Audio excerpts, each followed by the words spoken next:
Today, we are tackling something that feels like it's become part of the job description for, well, pretty much everyone: stress at work. But we're going to go way beyond just telling you to relax. We're here to give you a real, actionable guide to understand what stress is, how to manage it, and maybe, just maybe, even use it to your advantage. So let's dive right in. So, does this look familiar?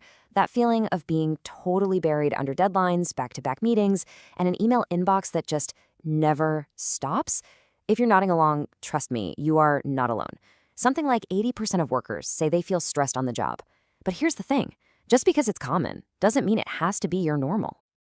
Okay, so first things first, let's talk about understanding stress, the good kind and the bad kind. Because, to really get a handle on it, we first have to know exactly what it is we're dealing with. Now, here's something that might surprise you. Not all stress is bad for you. I know, right? Some of it is actually essential for getting things done and succeeding. The real secret is figuring out the difference between the stress that lights a fire under you and the stress that just burns you out completely. This slide breaks it down perfectly. Over on the left, you've got eustress. That's the good stuff. Think about that little jolt of adrenaline right before a big presentation that makes you super sharp and focused. But then on the right, you have distress. That's the heavy, chronic, overwhelming kind of stress that leads straight to burnout. See, our goal isn't to get rid of stress entirely. It's all about mastering this balance. So let's just take a quick pause here. I want you to think about your own personal stress thermometer. If you had to put a number on it, from 1 to 10, where are you sitting right now? Seriously, just having that number in your head, that's the first huge step toward taking back control. So where is all this stress actually coming from? Well, to manage it, we have to put on our detective hats for a minute and figure out what our personal triggers are. A lot of the time, a huge chunk of our stress comes directly from the workplace itself. You know what I'm talking about. Insane workloads, impossible deadlines, not being sure what you're even supposed to be doing, conflicts with your boss or coworkers, or just feeling like nobody's got your back. These are those big external pressures that can feel totally out of our hands. Do any of these sound a little too familiar? But it's not always about what's happening at us. A lot of the time, we're bringing our own stressors to work with us. That internal pressure to be perfect all the time? Yep, that's one. Or personal stuff at home that you just can't shake at the office. And honestly, just not getting enough sleep or eating well, that all adds up. It's the other half of the stress puzzle. And let's be real, some industries are just natural high-pressure cookers.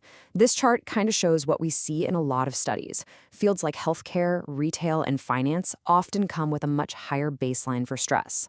Now, that doesn't mean you're doomed if you work in one of these areas. It just means that being super intentional about managing your stress is absolutely critical. All right, next up, let's talk about the real impact of all this stress. Because this journey we're on right now, it really, really matters. The stakes are probably a lot higher than you think, both for you and for your company. And wow, this table really lays it all out. It's like a domino effect. For you, as an individual, it might start with headaches or bad sleep. Then that leads to feeling irritable or unmotivated, and of course, that hits your performance. But look at the other side. For the company, that translates into very real problems: more sick days, terrible team morale, and good people quitting. So the big takeaway here is that managing stress isn't just some fluffy, nice-to-have thing. It is essential for everyone's success. Okay, enough about the problem, right? Let's get to the solutions. In this next part, we are going to start building your personal toolkit with real strategies to fight back against that distress. So, one of the biggest sources of stress is that feeling like you're just drowning in an endless to-do list. The Eisenhower Matrix is an absolute game changer for this. It forces you to sort your tasks into 4 simple boxes. Is it urgent and important? Do it now. Important but not urgent? Schedule it. Urgent but not important? See if you can delegate it. And if it's neither, just get rid of it.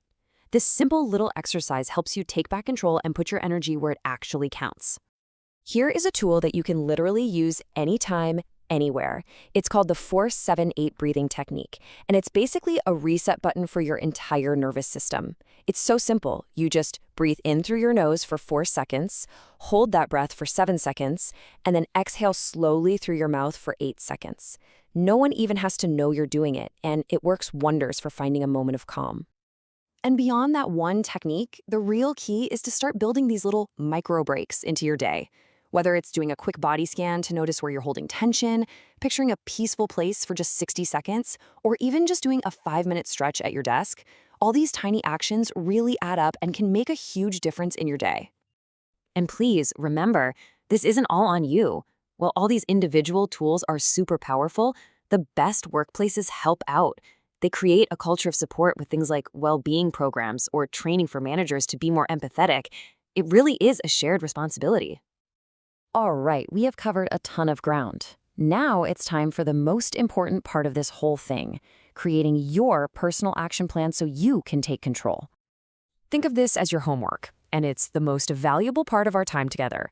Just look at these 3 simple steps. First, just identify what's actually stressing you out. Write down your top 3 triggers. Second, for each one, just brainstorm one small, practical thing you can do about it.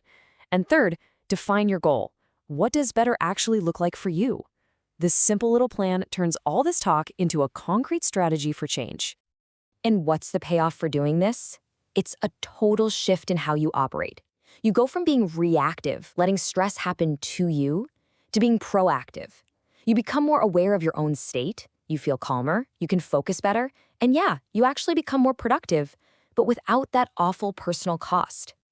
So I'm going to leave you with this one final question. Don't worry about next week or even tomorrow. What is the one small step you will commit to taking today? Whether it's trying that 4-7-8 breath just once or just writing down a single trigger, that one action. That's how you start taking back control. Thanks for watching.